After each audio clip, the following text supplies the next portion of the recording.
Arturo Alvarez, 25 years old, born and raised in Houston, Texas, El Salvador's national team player, Real Salt Lake, forward.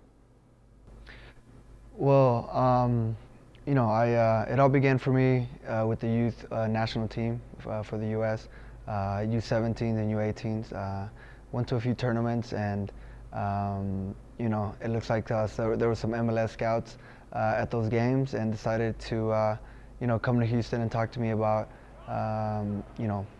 thinking about going Project 40, which was Nike Project 40 back then, and spoke to my family, my parents, and then just as a little kid, my dream was to become a professional soccer player. So when the opportunity came knocking, I thought it was going to be a good decision for me to just go for it, because you never know when it's going to come again. So that's pretty much how it all went down. Decided to skip college, even though education is very important. I'm still planning on going back to school. So at the moment, I've been enjoying it ever since. I don't think I made the wrong decision, and I'm still here, so it's good. Yeah, I was 17 years old. I was a young kid, so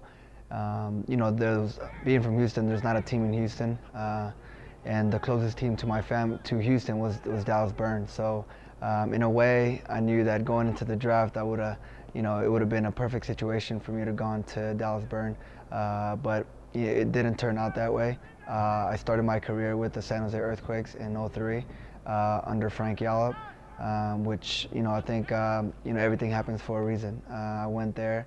It was a great team, and we actually ended up winning the MLS Cup champion my rookie year. So to be part of that was just unbelievable, and it actually worked out. I was very far from home, being in California, but it turns out that California is not a bad place to be at. It was definitely a championship team. I was surrounded by players like Landon Donovan, Jeff Agoos, Troy Dyack, Ronnie Eklund, Richard Marooney. The list goes on. So Brian Ching, Dwayne De Rosario. It was as a young kid, I think that was probably the best group to be around. All those guys are now MLS stars, and I learned a lot from them. I think soccer, at that age is just a learning process. So I think being there under Frank and Dom, I learned a lot. Just getting my feet wet. So to be a part of that team was great. And then so my first 2 years in San Jose were great. Obviously, won the MLS Cup, and then in 2005, I ended up getting traded to FC Dallas, which, like you said, it was closer to home, and I was happy about that. And I had already 2 years under my belt in the league. I kind of knew exactly what to expect from the league and the competition. So going to FC Dallas as a 19, 20-year-old with some MLS games under my belt helped me a lot. I ended up going back to San Jose in 2008 after being in Dallas for 3.5 years. Completely different situation. San Jose was now an expansion team, but at the same time, I was really happy going back to San Jose, where it all began for me. Yeah, unfortunately, I was towards the end of the season last year. I wasn't getting a lot of starting, being a starter with the team. So, I would always come in and do well. So, I feel like, when I found out that I was gonna be left unprotected, I kind of had a feeling that I was gonna get picked up by one of the teams, and that's pretty much what ended up happening. The Portland Timbers ended up picking me in the last pick of the expansion draft, but I think that was a good thing because I think Real Salt Lake had already worked out a deal with Portland, and next thing you know, I'm in Real Salt Lake, and I think at this moment in my career, this is probably the perfect team for me to come in and kind of have a new start. So far it's been great. When I found out, I was excited.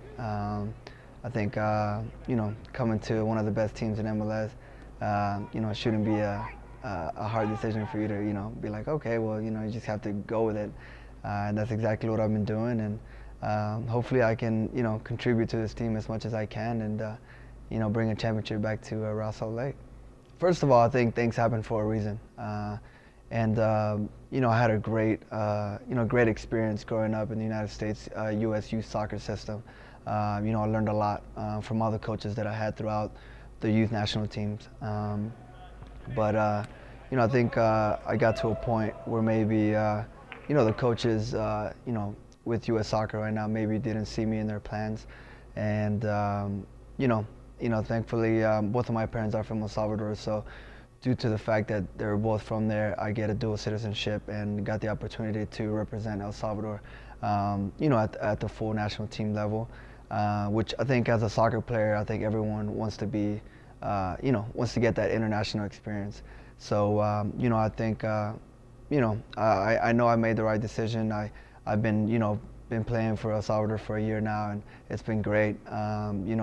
Just the fact that being the first American, born in the U.S. and being transferring to El Salvador, and it just kind of, in a way, it feels like I started something, because I've seen a lot of kids that are both kind of in the same situation, that born in the U.S.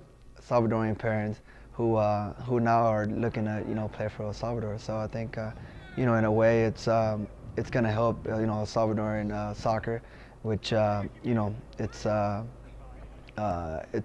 in the last couple of years it's had a big struggle, but I think we're trying to change that. I've played here at this stadium, and every time that we came and played Real Salt Lake, it was a trip you want to look forward to, just because of the stadium. The fans always get on top of you. So, and now I also played against the U.S. For the World Cup qualifiers here at Rio Tinto, and that was that was a beautiful experience. The stadium was packed, sold out.